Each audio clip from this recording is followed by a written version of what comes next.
Heading into this season, Jalen Brunson's career high was 48 points. On December 15th in Phoenix, he shot a perfect 9 of 9 from 3 en route to his first ever 50 ball. And just a few days ago, he outdid himself once again, dropping 61 in an overtime thriller against the Spurs. For a Knicks team that's had injury after injury, the one constant has been the offensive brilliance of Jalen Brunson. So much so that he's been able to raise them all the way to home court playoff status, at times as the only capable shot creator in the lineup. He's one of the twitchiest ball handlers in the game, showcasing this real herky-jerky style of attacking, yet he's in complete control at all times, which makes him super unpredictable. You'll often see him lull defenders to sleep with these real nonchalant or exaggerated hesitations, then out of nowhere he's exploding on a drive before the defense ever knows what hit him. And one of the reasons these hezzies are so effective again comes back to unpredictability. The first one is out on the perimeter as he works his way inside the arc, then on the second it looks like he's about to do the same, only to cut it short for an elbow jumper. Here's another example. After getting a defender on his hip, he pauses for a second before continuing his drive, only to immediately slam the brakes, which leaves him with room for another midi. These hezzies can be used with either hand, from anywhere on the floor, it really doesn't matter. One way the Knicks like to set up their offense is with a dribble handoff in the corner, and sometimes Brunson will fake it to attack that space on a baseline drive. Most commonly though, it's in the high pick and roll where he's most deadly. You'll often see him hang that hesitation dribble to run his defender into the screen, then to attack the big, it's a herky-jerky misdirection as he strides his way into a reverse lay. Here's another example. It's the left-hand hezzy that not only fools his own man, but the big as well, so when they instead flip the action, there's nobody in position to stop him from getting to a floater. And the way he's able to manipulate defenders like this makes him a constant threat to reject the screen, once again attacking open space on his way to an easy bucket. This season, he's averaging 19 drives per game, second in the league behind only Shea. And that constant pressure isn't just coming from the fact that he can consistently beat defenders off the dribble, but the wide array of counters he has for when his initial lane gets taken away. Here's a great example of what I mean. You've got the right-hand hezzy into a drive middle, and right when he's about to get cut off, he aggressively spins back to his left, which leaves him with an angle to finish. While hezzies are his go-to to start drives, spins are his go-to counter. Once again, his first attack gets closed off, so he spins into a reset. Then on try number 2, he knows that right-hand spin is available and uses it to get to a jumper. Here it is again. He drives left, has no angle, and slows his momentum so that he can turn around for a bucket from about the free throw line. And if you think that's hard to guard, imagine trying to stick with him as he drives, spins, but cuts it in half and turns back to his original side. That surgical mid-range scoring is his bread and butter. At over 11 attempts every 75 possessions, he's second in the NBA in volume while hitting an impressive 48.5% of them. That could be anything from a turnaround fade to a step back jumper to one of his soft touch floaters from as far out as 10 to 12 feet. But I want to be clear, just because Brunson often elects to spin into the mid-range doesn't mean he can't still use the same sort of moves to sneak his way to the basket. Actually, the way he uses that in-between space so consistently makes life a lot easier for him in the paint. On a play like this, the defense is ready for one of those turnaround jumpers, only for him to take an extra step and get to a push shot. This is all made possible by some of the best footwork you'll ever see from a guard. No, that's not an exaggeration. Again, it's the turnaround at the elbow, and Dinwiddie just doesn't have a chance. He'll pair this masterful footwork with up fakes to make a fool out of anyone who stands in his way. On this one, he's actually playing out of the post and appears to be stepping back for a jumper, which clears the lane for one of his floaters. I think the most impressive part about these plays is that he doesn't actually have a very lengthy frame. This is all perfect timing, balance, and craftiness. Just take this play as a reference. You of course have the hezzy as he starts his drive, then when he gets cut off he's gonna spin back out, but when he fakes and steps through, he actually doesn't create a ton of space because that stride isn't super long. Even more importantly though, if we watch it back one more time, is the fact that he's able to take a bump and actually go through contact for a finish. I think about Steph's 2016 finals or the way Miami defended Trey in the 2022 first round, and there's a sort of stigma that small guards are more susceptible to contact and physicality or struggle to adjust to playoff defense. Brunson is far from your typical small guard. He's got a super filled out frame, an incredibly strong lower body, so you'll see a lot of these big boy possessions that make you forget he's the shortest guy on the floor. Look at how Aaron Gordon's defending him on this one. That's a 6'8", 240-pound forward absolutely hounding him with contact, and he's unbothered as he fights his way through the lane for a layup. That ability to play through physicality especially helps him as a driver. On a play like this where he wins a slide advantage and the defender attempts to recover with a bump, he's able to hold his ground without losing any momentum. And sometimes he'll even bring the physicality to the defense himself, nearly knocking Jimmy Butler over with a shoulder bump, which creates a ton of separation for a jumper. That willingness and ability to deal with added contact has turned him into a pretty great foul drawer.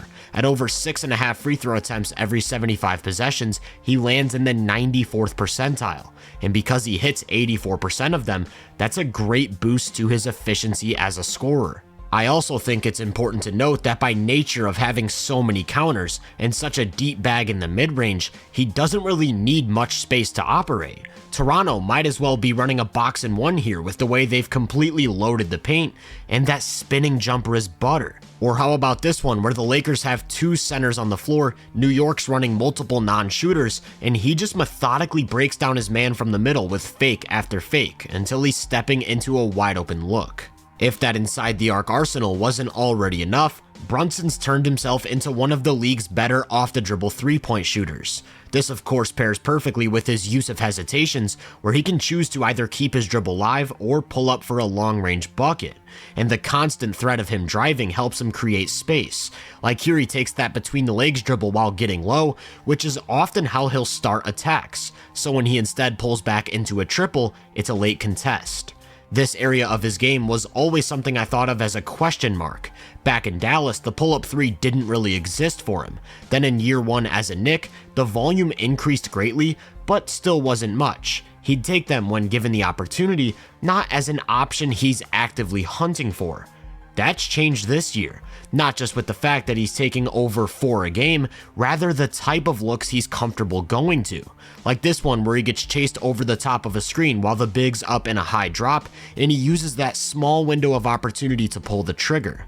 Over the last 2 seasons, he's attempted a total of 480 pull-up threes and hit over 37% of them. We're talking about a pretty large sample of him now being a big-time pull-up threat, and I think that's done more for him as a pick-and-roll operator than anything else.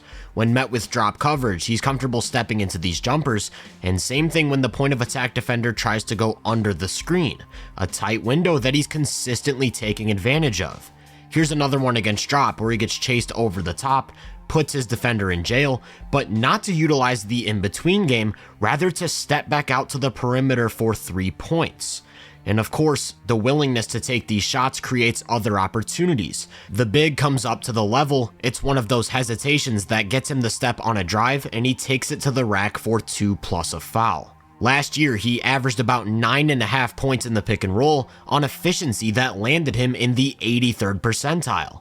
Well, that's leveled up, now 3rd in the NBA at over 11 points a game on an even better 1.04 points per possession, good for the 89th percentile. And that's because in addition to the pull-up three-point shooting, you still have everything else. His ability to attack bigs in space, the constant hunt for mid-range shots, and the methodical way in which he seeks out driving lanes. Because the Knicks have the slowest offensive pace in the league, I think some of Brunson's numbers are a bit deflated and maybe don't quite do him justice because he's getting less possessions.